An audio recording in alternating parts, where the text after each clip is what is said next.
আজকে আপনাদের দেখাবো টেকনো স্পার্ক 20C। যদি আমাদের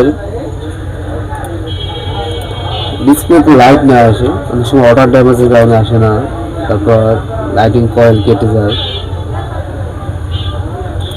লাইটিং আইস দিয়ে সমস্যা থাকে, কানেক্টারের সমস্যা থাকে, তো সেইগুলো কাজগুলো আমরা কীভাবে দেখবো।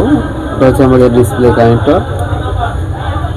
আমাদের এই বিটিপি কানেক্টর আর ডিসপ্লে কানেক্টর একই।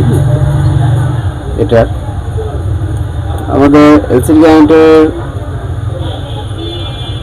এখানে আমাদের আছে এলসিএম, এলইডি এ, মানে ক্যাথলা এ লাইনটি আছে 1 নম্বর, আর ক্যাথলা কে,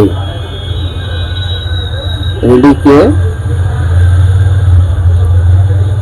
আছে অপোজিট অপর প্যারেন্টে 1 নম্বরে।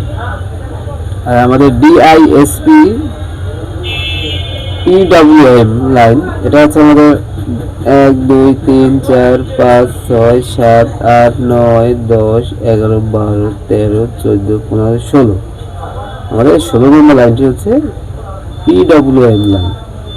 আমাদের যদি এই তিনটা যে কোনো একটি লাইন মিসিং থাকে, আমরা যদি দেখি না এখানে রিডিং নেই আমাদের লাইনটি, তাহলে আমরা লাইনটি জাম্পার করবো কীভাবে? সেজন্য আমাদের এই ক্যাপটি তুলতে হবে। এখানে একটা ক্যাপ আছে, ক্যাপটি তুলতে হবে। এই ঢাকনাটা যদি আপনি না খোলেন তাহলে কিন্তু আপনি লাইনটি মারতে পারবেন না। আমাদের লাইটিং যে সেকশনটা, এটা কিন্তু এখানে, সেক্ষেত্রে আমাদের খুব সাবধানের সাথে এটা তুলতে হবে। তারপর এটা হচ্ছে আমাদের এই যে এখানে আমাদের আছে পিডব্লিউএম লাইনটি আছে আমাদের এখানে। যদি আমাদের মিসিং থাকে লাইনটি, আমরা এখান থেকে লাইনটি জাম্পার করলেই হবে। তারপর আছে আমাদের ক্যাথলা এ, এলইডি এ লাইনটি আছে এখানে। তারপর এলইডি কে লাইনটি আছে আমাদের এই প্রান্তে আছে। আর এটা হচ্ছে আমাদের বিপিএস পাওয়ার। আমরা সর্বপ্রথম দেখব বিপিএস পাওয়ারটি আমাদের আউট হয় কিনা।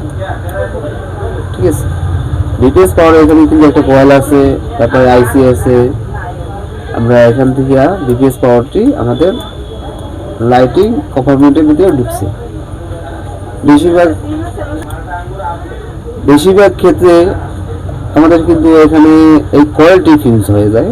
আমরা যদি কয়েলটি, যদি আমাদের লাইন ঠিক আছে, রিডিং আছে, কিন্তু লাইট আসে না, সেক্ষেত্রে আমরা একটি কয়েল লাগাই দেখবো। যে কয়েল লাগানোর পরে যদি আমরা একটি কয়েল আপডেট কয়েল লাগাতে হবে। যদি আপনি অন্য পুরান বোর্ড থেকে অনেক আগের মডেলের একটি কয়েল লাগান, অনেক সময় লাইট আলো আসে কিন্তু কম আসে।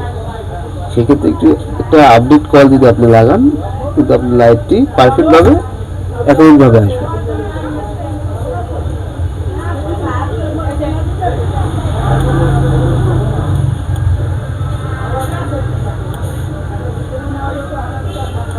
আপনাদের জন্য যে ভিডিওগুলি বানাই, কিন্তু আপনারা ভিউ করেন কিন্তু সাবস্ক্রাইব করেন না। সাবস্ক্রাইব করবেন, পরবর্তীতে আপনি কিন্তু ভিডিও আপডেট ভিডিও পাবেন। সাবস্ক্রাইব করে আপনি রাখবেন, পরবর্তীতে আপডেট ভিডিও পাবেন। ধন্যবাদ।